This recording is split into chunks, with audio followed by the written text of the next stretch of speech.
Alam mo, Dolfo, mahabang panahon na rin ang ating pinagkahiwalay. At maraming pagbabagong naganap sa buhay ko.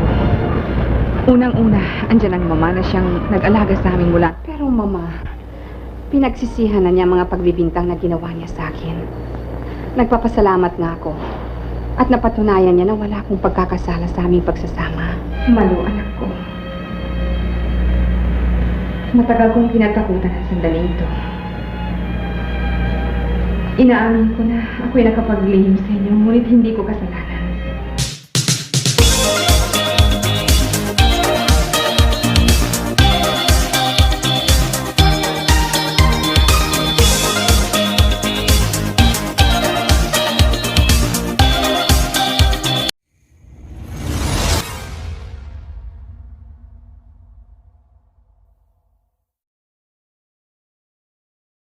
Isang paalala. Ibig ko lamang pong ipabatid sa mga taga-subaybay at manonood ng munting channel ko, na ako po ay hindi eksperto. Ang mga kwentong mapapanood nyo sa channel ko, ay hindi nagsasaad ng tama, at eksaktong impormasyon, tungkol sa pagsasalarawan sa subject ng topic ko. Ito ay bunga lamang sa aking mga pananaliksik. Maraming salamat po.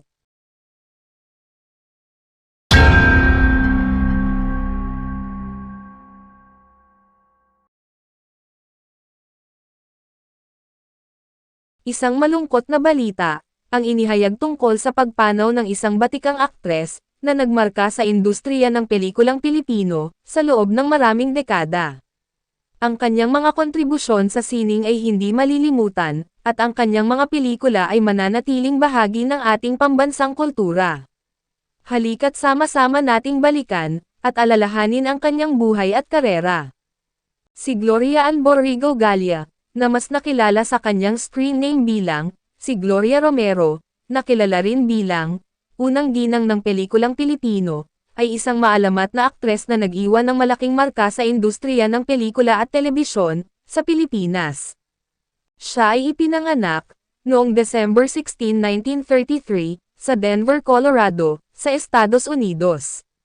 Ang kanyang ama ay si Pedro Gallia, isang Pilipino, at ang kanyang ina naman ay si Mary Borrego, isang Amerikana. Nagsimula ang kanyang karera sa pag-arte, noong dekada 40, bilang isang extra, sa Sampaguita Pictures. Ang kanyang pag-angat ay nagsimula noong 1952, sa mga pelikulang Madam X at Monghita, kung saan, nakuha niya ang kanyang unang pangunahing papel. Mula noon, naging isa siyang malaking bituin, na kinikilala sa kanyang sopistikadong imahe, at husay sa pag-arte, sa iba't ibang genre. Nagpakasal si Gloria Romero kay Juancho Gutierrez, isang kapwa-artista, noong 1960. Mayroon silang isang anak na babae, si Marites Gutierrez. Si Juancho ay pumanaw na, noong 2005. Ang kanyang karera, ay tumagal ng mahigit 70 taon, na nagtatampok ng higit sa 250 na pelikula, at palabas sa telebisyon.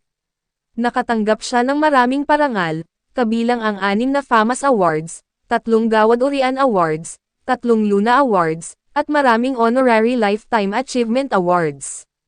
Isa sa kanyang mga pinaka-memorable na papel, ay bilang Imelda Marcos, sa pelikulang, Iginuhit ng Tadhana.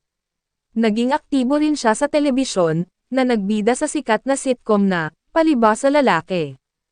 Sa kanyang mga huling taon, madalas siyang gumaganap ng mga papel na matriarch, sa iba't ibang pelikula at serye sa telebisyon. Sa kabila ng kanyang edad, patuloy siyang nagbibigay inspirasyon sa mga bagong henerasyon ng mga artista. Nito lamang January 25, 2025, ay naging laman ng mga balita sa mainstream media at sa iba't ibang media platforms, ang pagpanaw ng batikang actress. Siya ay pumanaw sa edad na 71 taong gulang. Ang kanyang dedikasyon sa kanyang sining, at ang kanyang walang kapantay na kontribusyon sa industriya ng entertainment sa Pilipinas, ay patunay ng kanyang kahalagahan sa kasaysayan ng bansa. Ang kanyang buhay ay isang testamento sa kanyang tibay, talento, at pagmamahal sa kanyang bansa. Si Gloria Romero ay higit pa sa isang aktres, siya ay isang ikonong Pilipina na ang alaala ay mananatili sa puso ng mga Pilipino sa maraming taon pa.